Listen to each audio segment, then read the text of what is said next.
Good morning, everyone. I'm Chief Bernadette DiPino with the Sarasota Police Department. I thank you for being here today. I'm here to announce an operation that our CID, our narcotics detectives, undertook over the last several months. It's called Operation Four Corners. Operation Four Corners took place over a 9-month period, accumulating in just this past January of 2018. The name Four Corners was chosen because the majority of the buys were made from 4 highly trafficked street corners. These are 27th Street and Washington Court, 27th Street and Central Avenue and 11th Street, and Central Avenue and 9th Street. The operation utilized the drug market intervention. This is called our DMI strategy, which the Sarasota Police Department adopted as a crime reduction technique in 2012. Crime mapping and citizen complaints were used to identify significant areas of open-air drug markets.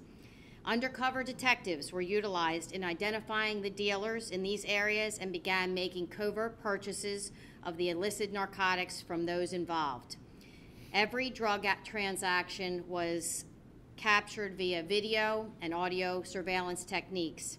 So to protect the identity of our undercover police officers and the case, personnel were not identified and arrested until the pending conclusion of the investigation and the operation, at which point the suspects were apprehended in a roundup.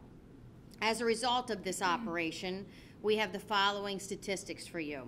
A total of 54 people were involved in the selling of narcotics during this operation. 50 were men and 4 were women. 1 individual qualified for our drug market intervention, which is a no or deferred prosecution based on, 1, their acceptance of the offer to participate in this program, and also successful completion of the program. The remaining 53 individuals have a combined total of 1,012 felony prior charges and 455 resulting felony convictions. That means that before they ever were contacted by our officers in selling drugs, they'd already been charged with all of those felonies and convicted of felonies.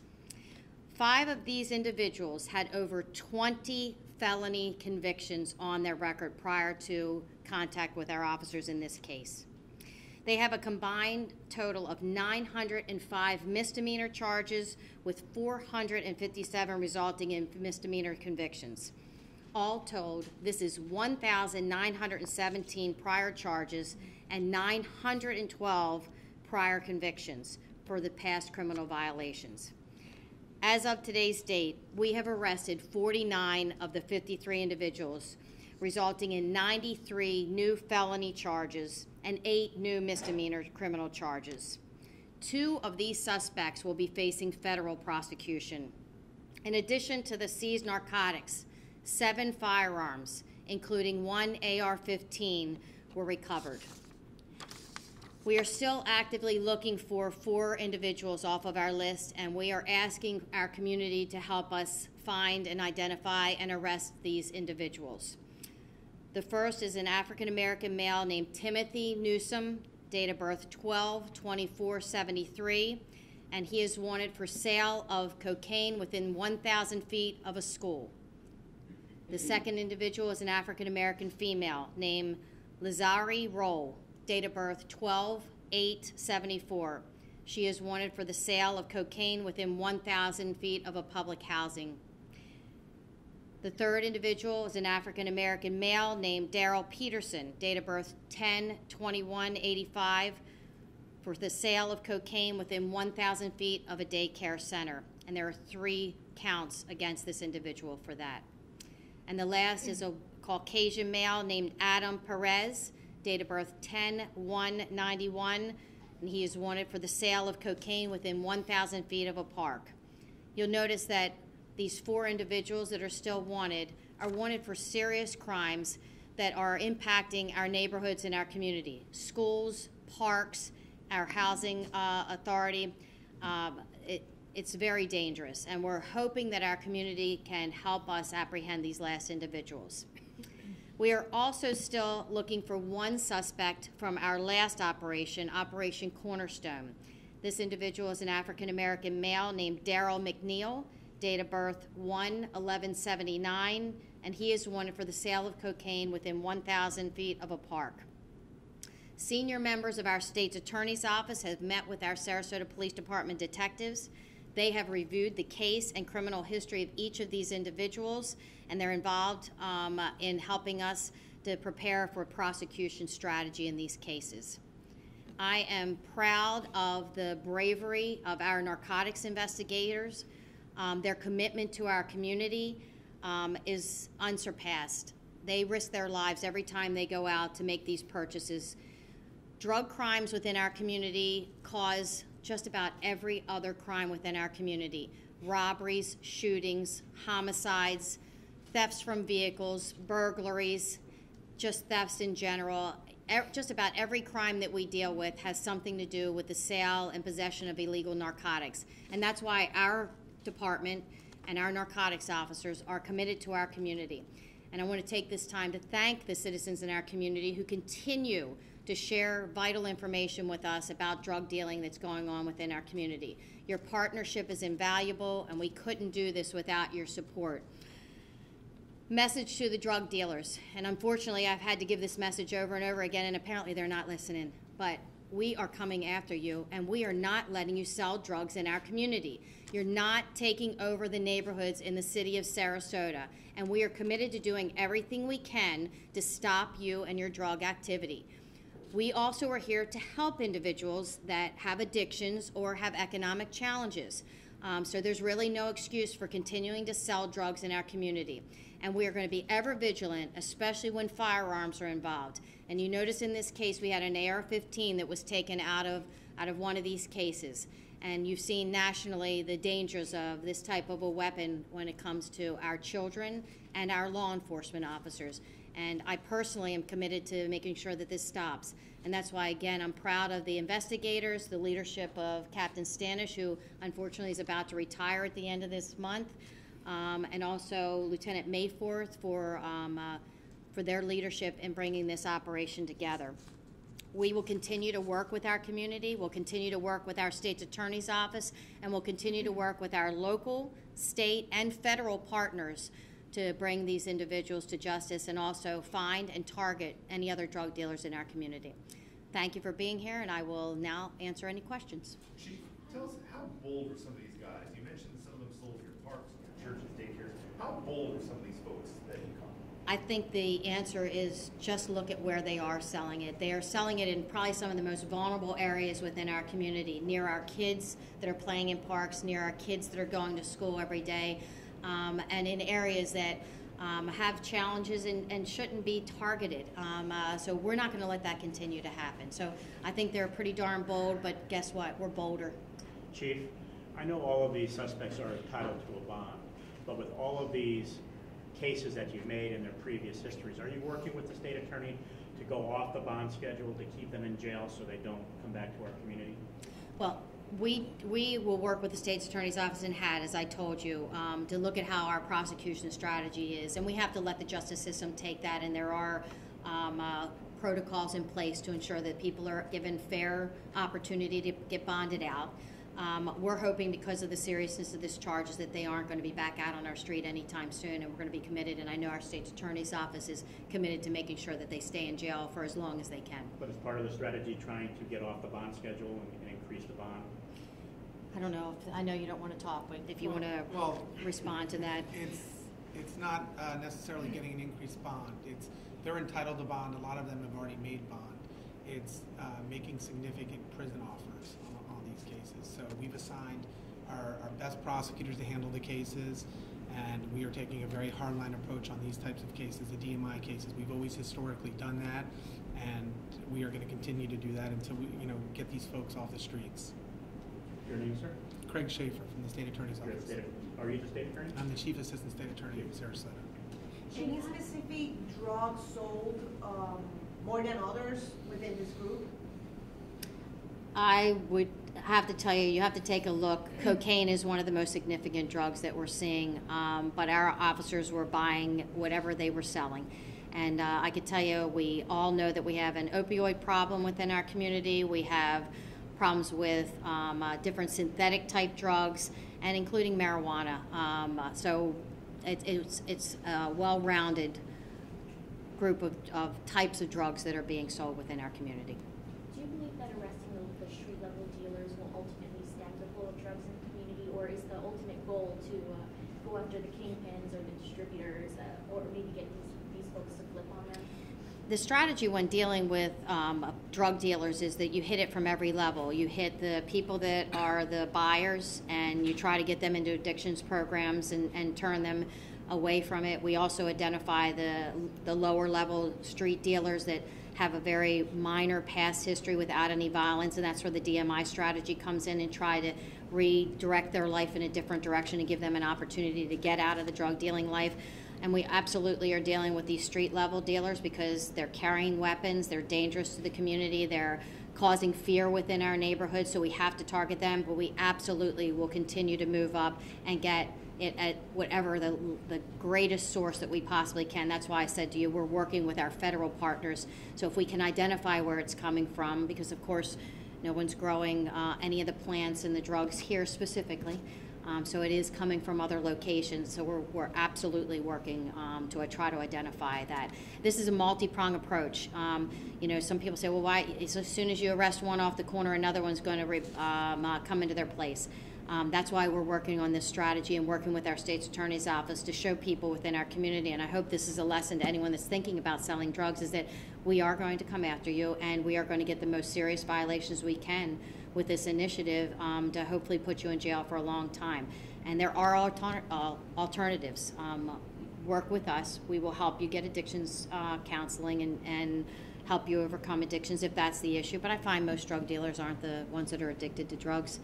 They only want the people they're selling to be addicted to drugs. These are people that are interested in making money quickly, and it may also be because they don't have hope in anything else. But there's plenty of jobs, plenty of opportunity in our community, and we're willing to work with them to help them. That's what the DMI strategy is about, including education, including community involvement, embracing individuals, different church groups, helping them. We've had some successes from this program where individuals are in college and studying and leading their life in a direction that they will be very proud of, and we're willing to continue that. What are the major prongs or components of this DMI program you've been talking about? The major prongs of it is that we identify areas through intelligence like policing to see where we're getting the most complaints from citizens, where we're seeing a higher level of crime and also street level type activity, individuals out on the street that are dealing. So it's many different ways we identify the areas, and that's why we named this the Operation Four Corners, because it was 4 corners that we knew there was heavy drug dealing taking place. And once we identify those areas, then we conduct undercover operations and gather as much intelligence about it and as many buys as we possibly can and as much evidence in these cases. And then we look at the individuals that we're able to address, and we find out if they're entitled to be part of our DMI program. And we've worked with the state's attorney's office closely to actually have criteria to how we identify the individuals. The biggest thing is we don't want them to be a continual problem and a danger to the people in the community, so they can't have a violent past, which includes no domestic violence, no serious assaults, no weapon charges. We take into consider all of those things. It doesn't mean that you have to have a totally clean record, but you just can't have a violent one. And then they're given an opportunity to participate in the diversion program, which is basically what it is, did not have this criminal conviction on their record, and then go into either education, a job, and then the community works with us. It's not just the police. This is police doing its part. Now we need the community to get involved with this individual and help support them so they don't get back into the life of drug dealing, because that's ultimately what we want. I think that's ultimately what the citizens in the community want, is they want a place where they can go home at night and not have people dealing drugs and doing drive-by shootings and worry about their kids and worry about where they're living and live in a prison themselves, basically, because they've got people dealing drugs on their street. They want to walk in their community and come home to what is their castle and feel safe. And our department and our officers, I'm proud of them. They're working really hard. You've seen over the last 5 years, we've been able to drop the violent crime by almost 30%. And I give a lot of that credit to of course, our patrol officers and our citizens, but our narcotics officers have been working hard over the last 5 years to identify the drug dealers and bring them to justice for the community. Chief, since obviously Operation Four Corners is an ongoing investigation, but since the time that you guys have installed this program up until this point where we've made this numerous arrests, can you give us a time frame how long that took? It's been going on since 2012, and it takes a long period of time. Some of these operations, like this one, went on almost a year, about 9 months. And I've challenged our narcotics officers to, expedite these things. If we identify some drug dealers and we feel like they're a problem to the community or could be a danger to the community, we want to identify them, arrest them, and get them off the street as soon as possible. But with an operation of this magnitude and this type of serious drug involvement and the protection of our undercovers' identities, we've got great officers, and I'll just warn you, you don't know who our undercovers are out there. It could be men or women, and they could look young, they could look older, you could think they're a student from a school, or you could think that they drive a taxi cab, or they're a cook in the kitchen, or a bartender. We've got undercovers all over the place. So just buyer beware. You don't know who you're selling to or buying from. It could be one of our people. And we're going to continue those type of operations. But to protect the identity of our undercovers, because they've gotten really good at getting into some of these individuals, and it takes a lot of trust. I've done it. I was an undercover officer. I was a narcotics officer, and your identity is really important to protect, and if you're good at what you're doing, you need to protect that identity to target other drug dealers. So that's why we waited 9 months in this case to build up these cases against these individuals, and what our hope is that these four corners are going to be free and clear of drug dealers, and that with the prosecution of the state's attorney's office, who I commend, they are aggressively prosecute these cases, and I'm proud of the efforts that they use to bring these drug dealers to justice. Hopefully they'll be off the street until way after I retire. So. Chief, some of these, have any of them rolled over and gone to the higher ups? I can't discuss if any of them have, but we hope that they would, because we would use that information and go to the higher ups. What kind of incentive are you offering that? I'm not offering any incentives, but if people are willing to cooperate, that's something that would be worked out with the state's attorney's office and our investigators, if they're willing to. And we would much rather get the people that are the higher ups than the street level dealers, because they're the ones that are actually bringing the drugs in, and they're the ones that are actually creating more of a problem. So, well, if we are doing anything like that, which I'm not saying we are, and I'm not saying that we're not, but if we are doing anything like that, it'll be an ongoing operation. It's something I can't discuss at this point. How frustrating is this year after year after year after year? Four corners, you got four corners now, another four corners tomorrow. How frustrating is this? It's very frustrating because we keep giving the message out to the community, but I have to tell you the wonderful thing is that we're getting the trust and the citizens calling us and telling us about the drug dealing that they're seeing. So that's uplifting to me. So that's not frustrating. That makes me feel confident that our community trusts that we're going to address the problems. But there is going to hopefully a day that I'm not going to be coming before you on this type of an issue. It'll be hopefully something more positive. But again, we're committed to continuing this until we deal with the drug dealers and get rid of them off of the corners where people can feel safe. Any other questions? Don't know if anybody's interested. Just turning on to another topic, just in case you are. We did have a school bus crash this morning at approximately 8 a.m. at 17th and 301. There was a school bus and 3 vehicles involved. There were 3 children transported to the hospital with minor injuries. The rest of the children were okay, and they were transported by another school bus. The crash is currently under investigation, and it appears it was caused by one of the cars, not the school bus. The driver of one of the cars is being investigated for possible suspicion of DUI.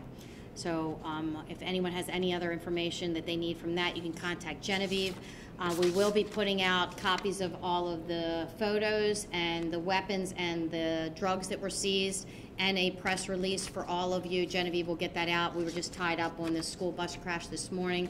I really appreciate the partnership, all of you, in getting this information out for us, because the more that the community sees what we're doing and the partnership we have with our community, I think that's going to help continue to keep the crime rate going down and keeping our community safe. Thank you all. Appreciate it. Chief, anything new on your missing young man investigation? No, unfortunately, no. We're continuing. It's an open and active investigation, and thanks for the opportunity. We're still looking for any information that's going to help us lead to finding Jabez and anyone that has information about his whereabouts, even if it's something that's minor that you may not have thought it was important, please contact our detectives. We're not giving up looking for him. We're going to find him. We're committed to that for his family and for his friends, and for him, we want to bring him home safe. So thanks. Appreciate it. Thank you, everybody.